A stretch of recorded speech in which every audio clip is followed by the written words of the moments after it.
हाय, मेरा नाम जेनिस पड़साला है। मेरी उम्र 18 साल है। मेरी हाइट 5.9 इंच है। मैं गुजराती, इंग्लिश और हिंदी भाषाएं बोल सकता हूँ। मेरी hobby singing, acting, dancing, travelling, acting है। मैं करंटली काक पुसनी रामायण नाम की सीरियल और गौ माता कामधेनु नाम की सीरियल पे काम कर रहा हूँ।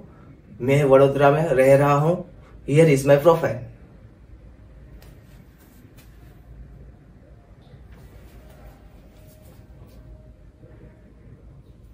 Thank you.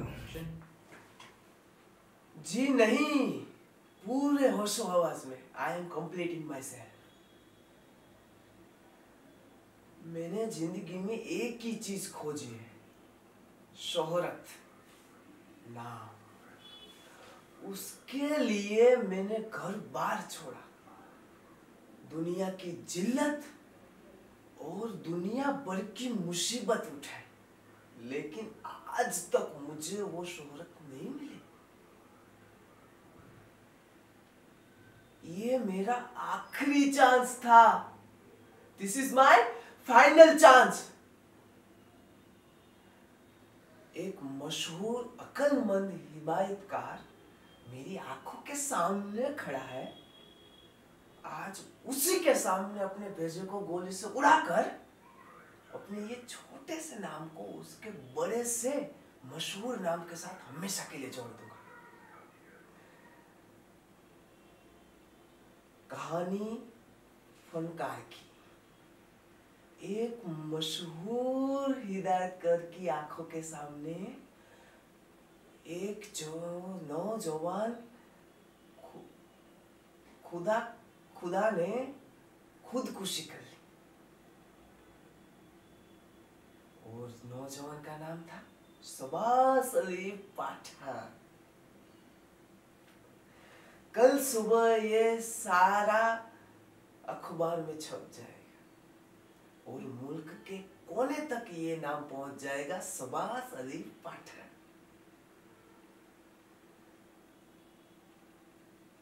आज रात लोग मेरी बातें करेंगे। कल सुबह जो कुछ भी मैंने कहा था वो सारा का सारा छप दिया जाएगा, जिसे पढ़कर लोग कहेंगे बहुत अच्छा लड़का था, शबास अली पाठक। आप देख लेना सर जी, ये दुनिया रोएगी, मेरे एक एक वाक्य पे रोएगी। मेरी एक एक कहानी पे रोएगी, मेरे ये हुनर को याद करके रोएगी। इतना तो मुझे यकीन है कि मेरा जिस्म मर जाएगा, लेकिन मेरा ये नाम हमेशा हमेशा के लिए याद रखा जाएगा, शबास अली पाठक।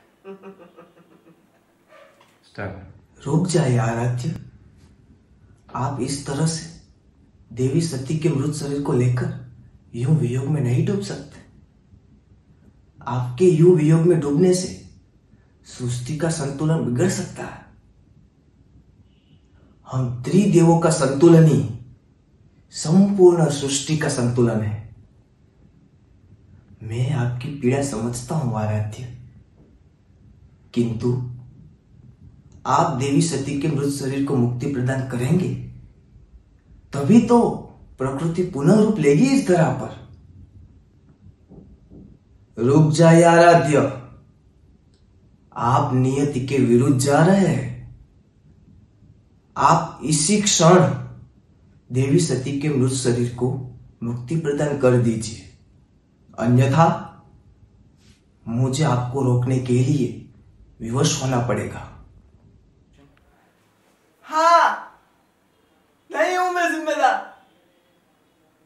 भागता हूं अपनी जिम्मेदारियों से। और भी कई काम है मुझे आपकी इस बकवास सुनने के अलावा। और कहां थे, हाँ कहां थे आप जब इस घर को सबसे ज्यादा जरूरत थी आपकी? तब तो आपने मुंह मोड़ लिया था। आपको एक भी बार अपनी मां की याद नहीं आई, ना पिताजी की और ना इस घर की। आपको तो सिर्फ अपना दुख दिखता है। जो जिसके साथ जैसा करता है उसके साथ वैसा ही होता है। इसलिए तो भाभी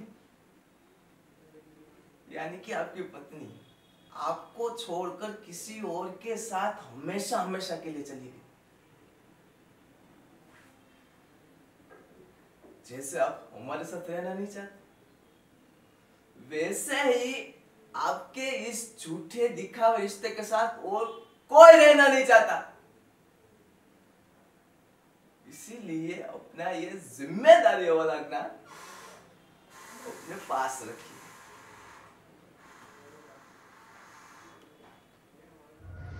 मिनकी, मैं दौड़ नहीं सकता हूं और ना ही रेसलिंग कर सकता हूं। मैं पहलवान था कभी, लेकिन अब नहीं हूं। ये बात पापा को भी कहीं ना कहीं दिमाग की तरह खा रही है कि मेरा बेटा पहलवान था पर अब अपाहिज है।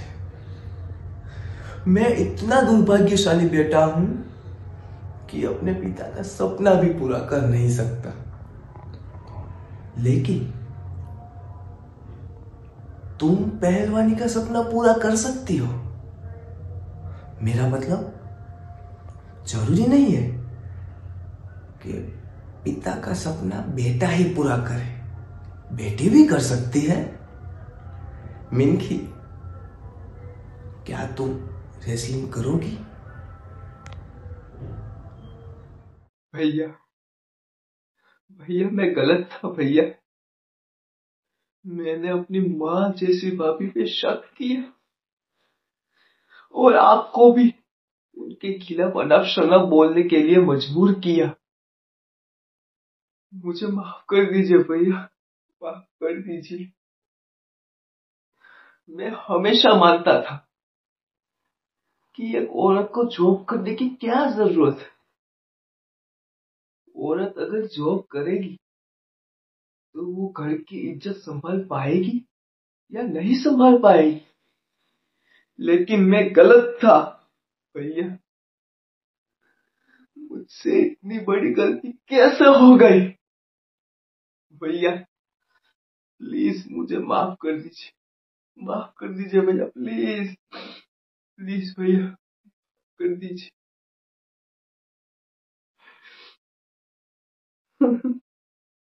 माफ कर दीजिए भैया।